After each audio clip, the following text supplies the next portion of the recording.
Angelikacı, koyunuzçu abice, koyunuzçu. Ел сүйлөсө дагы сиз сүйлөөңүзчү. Пожалуйста. Сурамам эже.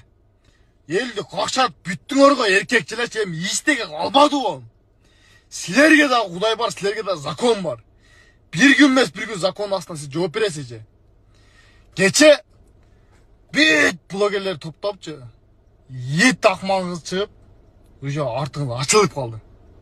Алдак мейли. Bir махито коюпсуңар. Молодецсиз эже. 11'de башталган нерсе 6'da келипсиз. Өтө күчтүүсүз. Бирок bir передачага барыпсыз дагы өтө акылдуу үйрөттасыз да. Эже, акыл үйрөткөн бул сизге эмес.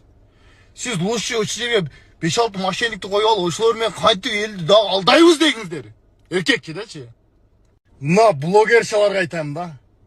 Өмүрү кылбаган ишиңерди кылып, Анжеликанын туалын Кудайдан эле кийинки койдуңар деп, ата-энеңерди эле унутуп, башка нерсени эле унутуп, шакшындап кеттиңерчи. Тиричилиңерди таштап, балдарыңар, эмгизип аткан балдарыңарды таштап кетип калдыңар. Мына накта концерт, мына сага Анжелика. Анжелика эжеге ишене бербегиле. Ырчыларга эми ишенбегиле. Танымал адамга эми ишенбегиле. Алар силерге 1 сом бербейт. Берсе дагы өзүнүн пайдасын үчүн, өзүнүн хайп үчүн берет. Эркекче айтайынбы? Бул жашоодо пагайт этти, иштеш керек, соданы кылыш керек. Өзүң үчүн иштешиң керек да, короче. Бирөө ат айтайынбы? Ачык чындыкты айтам. Мышык бекерге көтүн көрсөтпөйт азырчы.